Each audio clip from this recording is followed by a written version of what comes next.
Kitabu cha Luka. Ndiyo, 13. 13 verse ya 10 hadi 16. Inasema hivi. Ndio. Siku ya Sabato ilikuwa akifundisha katika sinagogi mojawapo. Na tazama, palikuwa na mwanamke aliyekuwa na pepo au udhaifu muda wa miaka 18. Naye amepindana. Hawezi kujinyosha kabisa. Yesu alipomwona alimuita akamwambia, "Mama, umefunguliwa katika udhaifu wako." Sio ulizo, akasema, "Mama, umefunguliwa katika udhaifu wako." Akaweka mikono yake juu yake. Naye akanyoka mara hiyo, akamtukuza Mungu. Amen. Mpaka 13. Bwana Yesu asifiwe sana. Endelea. Niendelee. Basi unafika ngapi?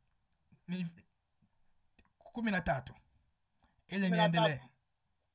Unaweza kuendelea. Ndiyo. 14 anasema hivi. Basi mkuu wa sinagogi alikasirika kwa sababu Yesu amemponya mtu siku ya Sabato. Akajibu, akawaambia mkutano, "Kuna siku 6 zifaazo kufanya kazi. Basi njoni mponye katika siku hizo, wala si katika siku ya Sabato." 15. Lakini Bwana akajibu akasema, "Enyi wanafiki, kila mmoja wenu, je, hamfungui ng'ombe wake au punda wake siku ya Sabato katika zizi, aende naye kunywesha?" Sasa 16 nasema hivi. Na huyu mwanamke aliyewa uzao wa Abraham, ambaye shetani amemfunga miaka 18, hii haikupasa afunguliwe kifungo hiki siku ya Sabato? Amen. Amen. Bwana Yesu asifiwe sana. Mungu asifiwe. Tumesikia kabisa ya kwamba Yesu siku ya Sabato alifanya kazi. Na Yesu siku ya Sabato alikusanyika pamoja na wengine. Na hilo jambo liliwashangaza sana Wayahudi. Mafarisayo na Masadukayo walishangaa. Ndiyo. Na walianza kutafuta mbinu za kumstakia Yesu. Ndiyo. Mpaka walisema ya kwamba watu hata wanaokwenda kuponywa na Yesu ndani ya mahekalu na ndani ya masinagogi, ya kwamba wakumbuke ya kwamba imeandikwa siku 6 za kufanya kazi. Ndiyo. Na siku ya 7 ni siku ya Sabato, wapumzike. Basi waje kuponywa kwa hizo siku 6. Wasije kuponywa kwa siku ile ya Sabato. Ndiyo. Kwa hiyo siku ya Sabato walikuwa wanaihesabu ni siku ya 7. Ndiyo. Yaani ambayo ni siku ya Jumamosi. Maana siku ya kwanza ya kalenda ya Wayahudi ilikuwa ni Jumapili. Ndiyo. Yaani dimanche. Ndiyo. Ndio inaitwa siku ya kwanza ya juma. Ndiyo. Sasa ikifika siku ya kwanza ya juma hii ambayo tunaingia tunaita si Jumapili. Kufika siku ya Jumamosi, basi hapo walikuwa wanafika siku ya 7. Ndiyo. Sasa ilikuwa inawabidi kupumzika. Ndiyo. Ndio maana Mafarisayo wanasema ya kwamba fanyeni kazi zote kama ni kuponywa na nini nje siku 6. Ndiyo. Lakini ya 7 ni Sabato, ni kupumzika. Sasa watu walifikiri ya kwamba Yesu alipinga ile Sabato. Lakini sasa kwa nini Yesu alifanya vile? Tumeshaona Sabato maana yake kupumzika. Ndiyo. Ndio jibu la neno Sabato. Sasa Yesu alifanya vile, alikuwa anataka kuwaonyesha na kuwafundisha wale Mafarisayo au Wayahudi na kufundisha watu wanadamu. Ndiyo. Alikuwa anapenda kuwafundisha pia ya kwamba yeye ndiye Bwana wa Sabato. Yaani Bwana wa pumziko. Ndiyo. Yeye ndiye Bwana wa Sabato. Ndiyo. Yaani Bwana wa pumziko. Ndiyo. Yaani Bwana wa pumziko. Na unaweza kuisoma hiyo katika Mathayo sura ya 12 verse ya 8. Ndiyo. Maana hilo ndilo jambo ambalo Yesu alikuwa anapenda kuwafundisha. Ndiyo. Wajue ya kwamba yeye Yesu ndiye Bwana wa Sabato. Ndiyo. Sabato iko ndani yake yeye. Yule aliye ndani ya Kristo ndio yuko katika Sabato, ndo anapumzika huyo. Ndiyo, ndiyo. Ameziacha kazi zote za dunia ambazo alikuwa anazifanya. Mungu asifiwe kabisa. Kwa siku zake zote 6 zile. Lakini sasa ameingia katika pumziko ya Kristo. Ndiyo. Na ndio maana Bwana Yesu anasema ya kwamba njoni kwangu nyote mlio na mizigo mizito nami nitawapumzisha. Ndiyo, ndiyo, ndiyo. Kwa Kiswahili kingine au kwa lugha ya Kiebrania tunaweza kusema nami nitawapa Sabato. Bwana Yesu atusaidie sana. Atusaidie kabisa. Basi soma hiyo Mathayo tusikie sura ya 12 verse ya 8. Ndiyo. 12 verse yake ya 8. Ndiyo. Inasema hivi: kwa maana mwana wa Adamu ndiye Bwana wa Sabato. Amen. Amen. Ya kwamba kwa maana mwana wa Adamu ndiye Bwana wa Sabato. Ndiyo. Kwa hiyo kwa maana yeye Yesu ndiye Bwana wa Sabato. Ndiyo.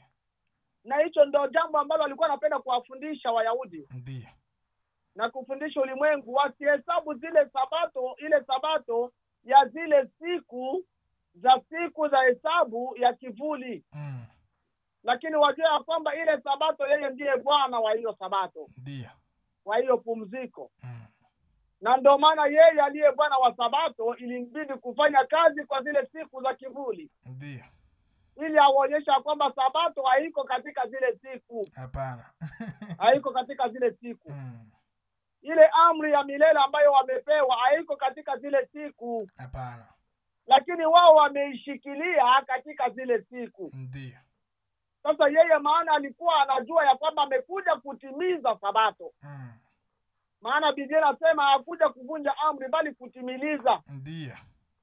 Sasa alikuja pia kutimiliza Sabato iliyo ndani yake yeye. Haiko ile ya siku. Hapana. Lakini Wayahudi wanaishikilia ile ya siku. Ndiyo. Kwa siku zote za maisha yao. Na ndio maana walimpinga hata Yesu, mpaka leo wanampinga Yesu. Mpaka leo kabisa. Wengi wao wanampinga Yesu mpaka leo. Ndiyo. Kwa hiyo anasema ya kwamba yeye mwana wa Adamu ndiye Bwana wa Sabato. Soma pia Marko sura ya 2 verse ya 28. Marko sura ya 2 verse ya 28. Inasema hivi. Amen. Yeah. Inasema hivi: basi mwana wa Adamu ndiye Bwana wa Sabato pia.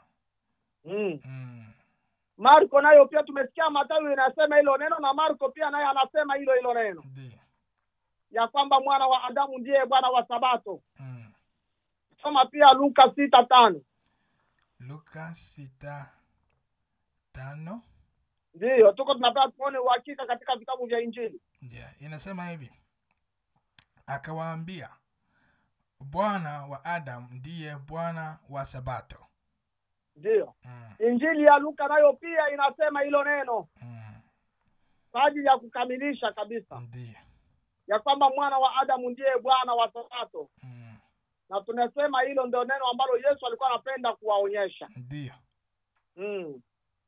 Yesu akasema njoni kwangu nyote wanaoelemewa na mizigo mizito.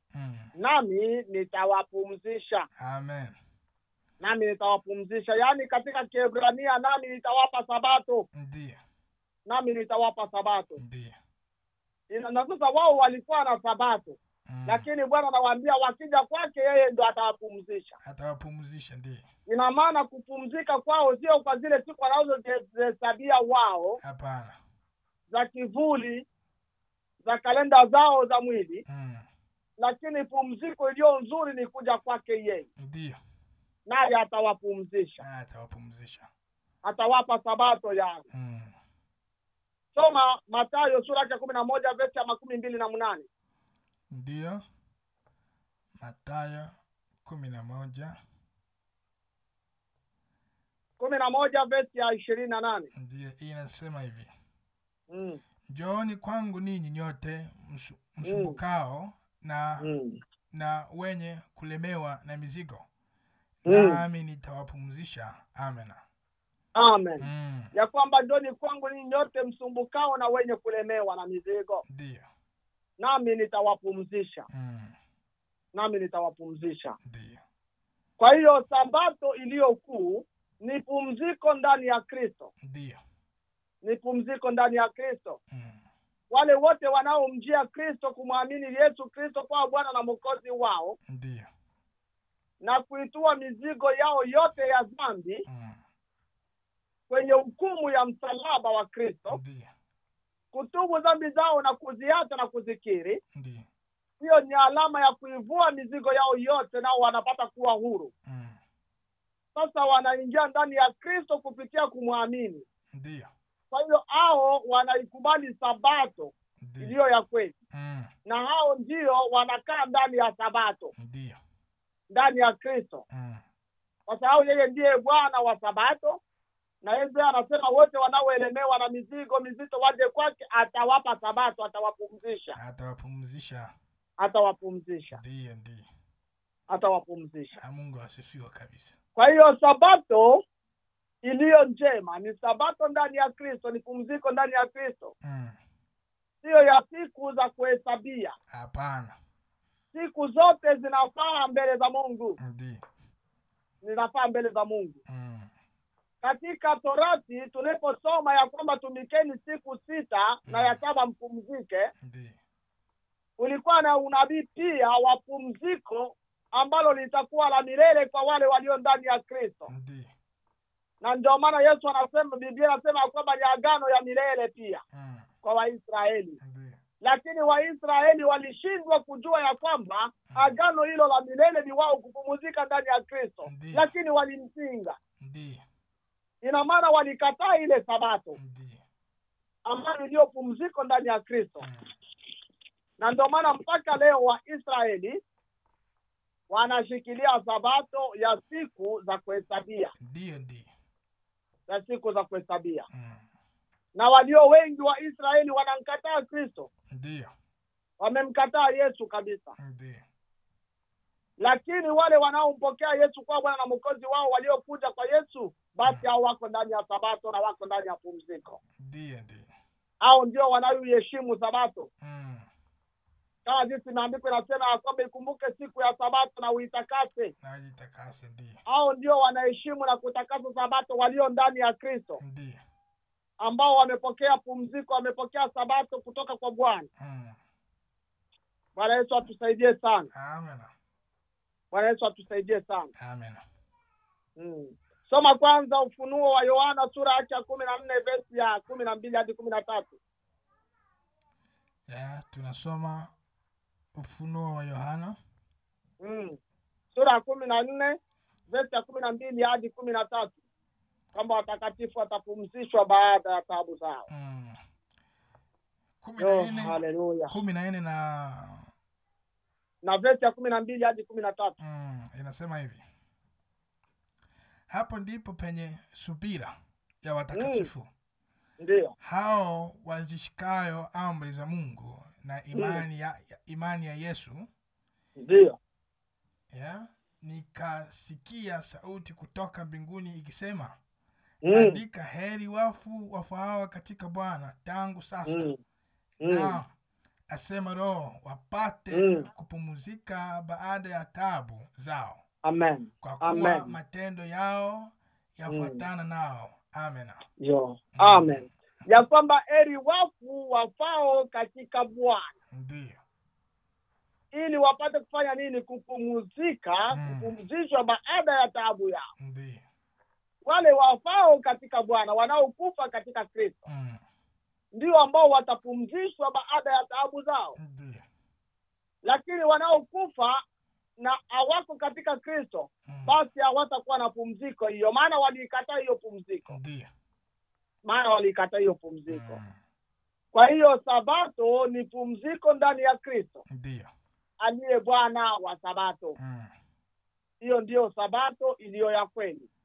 Na neno sabato maana yake pumziko. Ni pumziko. Maana yake pumziko. Ndio.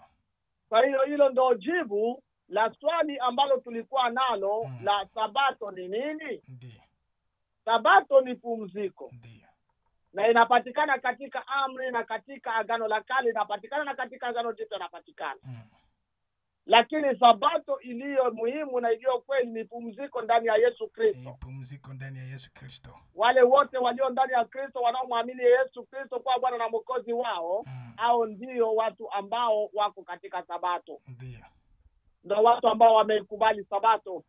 Ndiyo, ndiyo. Kwa hiyo ndugu yangu unayenisikia, kama ulikuwa bado hujamwamini Yesu kwa Bwana na Mwokozi wako, basi siku ya leo ufanye uamuzi wa kumwamini Yesu kwa Bwana na Mwokozi wako. Fanya uamuzi leo. Ili na wewe uikubali kuitakasa hiyo siku ya sabato. Ambaye Bwana wa sabato amekuita ya kwamba uje kwake. Naye mwenyewe atakupa sabato, atakupumzisha yeye. Siku ya kuhesabia unapoamka asubuhi mpaka jioni haitakupumzisha. Hapana. Lakini ndani ya Kristo ndimo utakapopumzika. Damu ya Kristo ndimo utakapopumzika, ndipo utapata sabato. Ndiyo. Basi neno hili tumelileta kwenu ili kila mmoja lipate kumsaidia na kumfariji. Sijiulize maswali mengi tena kwa ajili ya sabato. Hapana. Hiyo ndiyo sabato ambayo Biblia inatuelekeza sisi. Na ndio maana Yesu alifanya kazi katika siku za sabato za kuhesabu za masiku. Ndiyo. Kwa sababu hawaonyeshe ya kwamba yeye ndiye Bwana wa sabato, na walio ndani yake ambao wamemwamini ndio wanaikubali sabato. Bwana Yesu asifiwe sana. Amen. Ndio, nafikiri nilitaka kupangilia pia somo nyingine kuhusu siku za kukusanyika. Ndiyo. Lakini hata tuzungumza hata kwa kifupi kwa leo. Kwa kifupi tu. Ndiyo. Kifupi tu. Unaweza kutusomea kwanza Waebrania sura ya 10 verse ya 2 hadi ya 5. Waebrania sura ya 10 verse ya 2. Waebrania sura ya 10 verse ya 25. 10:25 inasema hivi. Yeah. Wala tusiache kukusanyika pamoja kama ilivyo desturi ya wengine, bali tuonyane na kuzidi kufanya hivyo kwa kadiri muonavyo siku ile kuwa inakaribia. Amen. Amen. Biblia inasema katika kitabu cha Waebrania kwamba wala tusiache kukusanyika pamoja na wengine kama ilivyo desturi ya wengine. Ndiyo. Ili tuwe tunaonyana na kufarijiana, maana siku zile zinakaribia. Ndiyo. Ina maana Wakristo wanaruhusiwa kukusanyika pamoja na wengine. Na hapo Biblia katika Wakorinto, katika Waebrania haijasema siku gani watu wakusanyika. Hapana. Ndiyo. Lakini inasema tusiache kukusanyika. Ndiyo. Kwa hiyo tuwe tunakusanyika. Na Biblia inatuambia sisi tumejengwa juu ya msingi wa mitume na manabii. Ndiyo. Kwa hiyo na Yesu Kristo ndiye jiwe kuu la pembeni. Kwa hiyo sisi wote ambao tunamwamini Yesu kwa Bwana na Mwokozi wetu ni lazima tuwe tunakusanyika. Ndiyo. Ili tuonyane, tufundishane mle, tufarijiane mle katika kusanyiko. Na tujue ya kwamba siku zinakaribia. Ndiyo. Siku zinakaribia. Ndipo maana tunakusanyika siku zozote zile. Tofauti tu na siku ya sabato. Ndiyo. Na hiyo iwe siku tofauti na siku ya sabato ambayo tunaisema ile ya Kiyahudi. Yaani siku ya 6. Ndiyo. Siku ya 7 au siku ya Jumamosi. Kwa hiyo tunaruhusiwa kukusanyika kila siku, tunaweza kukusanyika. Ndiyo. Na siku ya Jumamosi tunaweza kukusanyika. Ndiyo. Na siku ya Jumapili tunaweza kukusanyika. Ndiyo. Na siku ya Ijumaa tunaweza kukusanyika. Safi. Maana tunaruhusiwa kukusanyika siku zote zile. Tusiache tu kukusanyika. Ndiyo. Safi. Sasa watu wanajiuliza kwa nini tunakusanyika Jumapili pia? Maana kuna siku 2 3 kubwa ambazo watu wanakusanyika. Na nafikiri kuna muulizaji mmoja ambaye aliuliza ya kwamba je, siku ya Ijumaa na siku ya Jumamosi na siku ya Jumapili ni ipi iliyo siku ya Sabato? Nafikiri kuna aliyeuliza vile. Kwa nini tunakusanyika pia siku ya Jumapili? Tunakusanyika pia siku ya Jumapili. Kwanza Ni kwa sababu siku ya Jumapili ni siku ambayo Bwana wetu alifufuka. Ndiyo. Alishinda kifo na mauti. Akafufuka. Ndiyo. Kuna maandiko mengi tunaweza kuyasoma, lakini msikilizaji atasomea nyumbani. Ndiyo. Kama vile anaweza kusoma kitabu cha Yohana Mtakatifu sura yake ya 20:21. Sura ya 20 verse ya kwanza. Ndiyo. Inasema hata siku ya kwanza ya juma, Maria Magdalene alikwenda kaburini alfajiri kuangalia. Alikwenda kaburini alfajiri kungali giza bado, akaliona lile jiwe limeviringishwa, lile jiwe limeondolewa kaburini. Hiyo ilikuwa ni siku ya kwanza ya juma. Siku ya kwanza ya juma, yaani Jumapili. Maana siku ya saba ambayo ilikuwa ni siku ya mwisho wa juma katika kalenda ya Wayahudi, ilikuwa ni siku ya saba. Ndiyo. Ambayo ndio waliita Sabato, walichukua kuwa ni Sabato. Maana Mungu alisema watumike siku sita, ya saba wapumzike. Ndiyo. Sasa kwa siku ya kwanza ya juma imekwisha siku ya saba.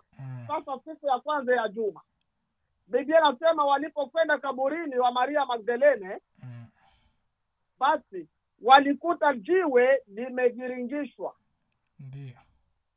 Walikuwa wanajiuliza nani atawaviringishia jiwe kuliondoa, lakini walikuta limeondolewa. Ndiyo. Na basi siku hiyo ya kwanza ya juma ndio siku ambayo Yesu alifufuka. Ukisoma tena hata sura verse ya 19 ya Yohana ya Yohana sura ya 12 verse ya 19, watasikia maneno hiyo. Ndiyo. Watasikia maneno hiyo.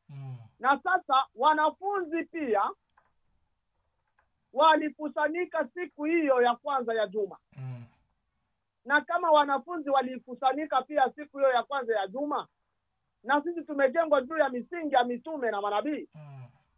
Na mitume walikusanyika hiyo siku. Kwa nini tuache kukusanyika siku hiyo? Asikusanyiki kwa sababu ililazimishwa na Warumi, hapana. Lakini pia mitume walikusanyika. Soma kwanza Matendo ya Mitume. Ndiyo. Matendo ya Mitume sura yake ya 2 na verse yake ya 7. Ndiyo. Sura yake ya 20 verse yake ya 7. Ndiyo. Inasema hivi. Hata siku ya kwanza ya Jumaa tulipokuwa tumekutana ili kumega mkate, Paulo akawahutubu akiazimu kusafiri siku ya pili yake, naye akafuliza maneno yake hata usiku wa manane. Amen. Amen. Biblia inasema kwamba hata siku ya kwanza ya juma tulipokuwa tumekutana ili kumega mkate. Ina maana wanafunzi wa mitume walikutana wote pamoja, wakakusanyika pamoja siku ya kwanza ya juma kumega mkate. Yaani walikuwa na desturi pia ya kukusanyika siku ya kwanza ya juma ili wamege mkate. Kwa hiyo na sisi tunakusanyika siku hiyo. Maana mitume walikusanyika siku hiyo. Walikusanyika siku hiyo. Si mara moja tu. Walikuwa na desturi ya kukusanyika siku ya kwanza ya juma. Wanamega mkate. Na wanafundishana neno la Mungu. Wanafanya ibada. Mpaka Paulo naye akasema ya kwamba hiyo siku wakusanya hata na matoleo na zawadi. Ukisoma Wakorinto wa kwanza sura yake ya 16 verse ya 2. Soma kwanza hapo tusikie. Wakorinto wa kwanza. Ndiyo. Sura yake ya 16 na verse ya 2. 16 na verse yake ya 2. Ndiyo. Inasema hivi. Siku ya kwanza ya Jumaa kila mtu kwenu na aweke akiba kwake kwa kadiri ya kufanikiwa kwake, ili kwamba michango isifanyike hapo mtakapokuja. Unasikia? Ya kwamba siku ya kwanza ya juma walikuwa pia wanakusanyika, na Paulo akawaambia ya kwamba wafanye michango siku hiyo. Ndio. Unaona? Kwenye ibada wafanye na michango, kila mtu aweke akiba. Ndiyo. Ili michango isije kufanyika tena wakati atakaporudi yeye, atakapokuja. Lakini wao wameifanya. Kwa sababu walikuwa na desturi ya kukusanyika siku ya kwanza ya juma. Ndiyo. Yaani siku ya Jumapili. Kwa hiyo kama wanafunzi mitume walikuwa na hiyo desturi pia kukusanyika hiyo siku, ambao ni siku ya ushindi, siku ambayo Bwana wetu aliyofufuka alishinda kifo na mauti. Ndiyo. Na wakaanza kuikusanyika siku hiyo. Na ndio maana sisi tunaikusanyika hiyo siku pia. Tunaikusanyika hiyo siku pia. Ndiyo. Siku ya ushindi. Ndiyo. Siku ya Bwana. Inaitwa tena siku ya Bwana katika Biblia. Inaitwa tena siku ya Bwana katika Biblia. Kwa hiyo sisi tu wakati huu ambao tumekusanyika hiyo siku. Lakini tangu mitume baada ya Yesu kufufuka walikusanyika. Ndiyo. Hiyo siku. Utasoma maandiko mengi tu. Mengine anasema hata hiyo siku ya kwanza ya juma walikuwa wanakusanyika pamoja, Yesu akawatokea. Ndiyo. Alipofufuka akawatokea mle ndani. Ndiyo. Katika kusanyiko. Na pia walikuwa wanakusanyika siku hiyo ya kwanza ya juma kwa hofu ya Wayahudi, wakilishana, wakimega mkate, wakifunzana maneno ya Mungu. Kwa hiyo Biblia kabisa inaisema. Ndiyo. Basi hatuwezi kuleta somo ndefu kwa ajili ya hiyo. Hapana. Tunaizungumza kwa kifupi ili wasikilizaji wajue, maana tulizungumza juu ya Sabato. Sasa wanaweza kujiuliza pia juu ya siku ya kwanza ya juma. Ndiyo. Ni hivyo jinsi ilivyo, tunaikusanyika na mitume walikusanyika. Ni siku ya ushindi, siku ambayo Bwana wetu alishinda kifo na mauti, siku ya ukombozi wa wanadamu. Ndiyo. Bwana awabariki sana na Mungu awasaidie sana. Amen. Tunashukuru sana. Amen. Ndiyo. Tunashukuru. Ninaamini wasikilizaji wamesikia kabisa, na Mungu awabariki. Mungu awabariki. Amen. Jambo wasikilizaji, kwa majina ninaitwa Malipo Birunga, na mimi niko moja wa watumishi kwenye hiki kipindi cha Fuata Biblia Kongoze. Niko evangelist, na kama unafurahia kile kinyo unaona mafundisho na maulizo zenye ziko hapa, vinya kengele na utufuate, usubscribe, na Mungu akubariki. Asante.